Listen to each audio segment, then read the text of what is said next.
What would you do if you found out that the person you built your entire life with was never really there at all? Not the love, not the loyalty, not even the person you thought you knew. Sarah spent 10 years giving everything she had to one man. Her time, her money, her trust. And for 10 years, he took it all, while lying straight to her face. But here's the part nobody talks about. What Sarah did when she finally found out changed everything. This is her story, and it's one you won't forget. Sarah and Daniel met during their second year of college. She was studying law, sharp, focused, and driven. He was studying business, or at least that's what he told people. Daniel had something that Sarah had never seen before. Charm, real charm, the kind that makes you feel like the most important person in the room. He remembered every little detail about her favorite coffee, the name of her childhood dog, the way she liked the window open when she slept. By their final year, they were inseparable. Everyone around them said the same thing. Those two are going to make it. They got married at 26. Small ceremony, just family and close friends. Sarah wore her grandmother's earrings.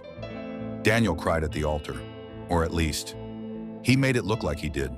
Within 2 years, they had their first child, a daughter, then a son. 2 years after that, a house in a quiet neighborhood, 2 cars, a dog named Chester.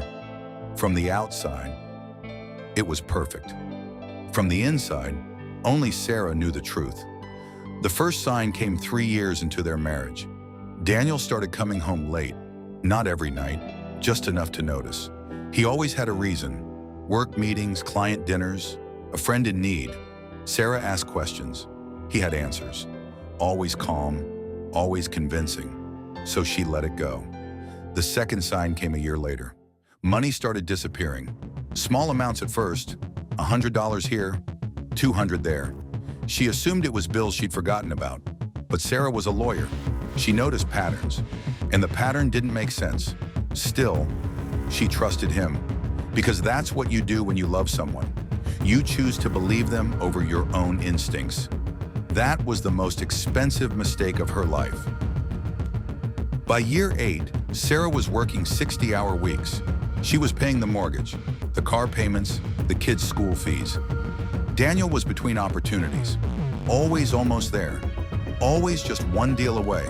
She carried everything, and she did it quietly, because she believed in him, because she still remembered the man who cried at the altar. But that man, if he ever existed, was long gone. It was a Tuesday, ordinary in every way. Sarah left work early with a headache. She just wanted to sleep. She pulled into the driveway. Daniel's car was there, which was unusual for that time of day. She thought maybe he'd come home to check on the kids. She opened the front door quietly, walked down the hallway, and stopped. What she saw in that moment, I won't describe in detail, but I'll tell you this. The person with Daniel was someone Sarah had known for 15 years, someone who had been at their wedding, someone who had held Sarah's hand when she gave birth to her daughter, her best friend. Sarah stood there for exactly 11 seconds. She counted. She doesn't know why, but she counted. Then she turned around, walked back to her car, sat in the driver's seat, and didn't make a single sound. No screaming, no crying, no confrontation, just silence. And in that silence, a decision was made. Not with anger, with absolute clarity. She picked up her phone and called her lawyer. Here's something Daniel never fully understood about his wife. Sarah wasn't just any lawyer. She was one of the most respected divorce attorneys in the city. She had spent a decade helping people navigate the exact situation she was now living. She knew every move, every trick, every mistake people make when they're angry. And she was determined not to make a single one. So for the next 6 weeks, she said nothing. She came home, she cooked dinner, she helped the kids with homework. She smiled at Daniel across the table. She even agreed to plan a family vacation, and every single transfers to accounts she'd never seen, text messages she'd quietly recovered.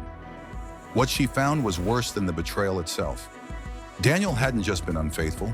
He had been quietly stealing from their family for over 2 years. Small amounts, careful amounts, never enough to trigger alarm. The total? $83,000. Sarah printed every document, organized them by date, by category, by amount, placed them all in a single red folder, and then she waited for Sunday morning. Sunday, the kids were at their grandparents' house. Daniel was sitting at the kitchen table, reading the news on his phone. Normal, relaxed, completely unaware. Sarah walked in wearing her coat. She placed the red folder on the table in front of him. Didn't say a word, just placed it there, calmly, like it was nothing. Daniel looked up, looked at the folder, looked at her. "What's this?" he asked. "Your copies," she said. "I filed for divorce on Friday." The color left his face instantly. He opened the folder, started flipping through the pages. His hands were shaking. He tried to speak. She raised one hand. "Don't," she said. "I've heard enough." And she walked out the door. The court case lasted 5 months. Daniel hired a lawyer, a good one. It didn't matter. Sarah had everything, every document, every transfer, every message. The judge had everything she needed. Sarah got the house, full custody of both children, every dollar that had been stolen, returned. Daniel lost his reputation in the community, lost access to his children for months during the hearings, lost everything he had quietly built on her foundation. The best friend? She disappeared from both their lives completely. No call, no apology, nothing. 2 years later, Sarah gave a short interview to a local magazine. The journalist asked her one question. "Did you ever want revenge?" Sarah thought about it for a moment. Then she said, "I didn't want to destroy him. I just refused to let him destroy me."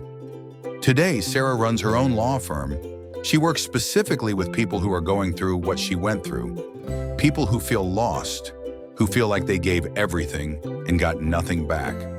She helps them find their way out. Her kids are doing well. Chester the dog is still around. And Sarah? She sleeps with the window open, just the way she always liked. Sometimes the most powerful thing you can do is simply refuse to fall apart. If this story hit different, you know what to do. Subscribe, because next week we have a story that's even harder to believe, and every single word of it is true.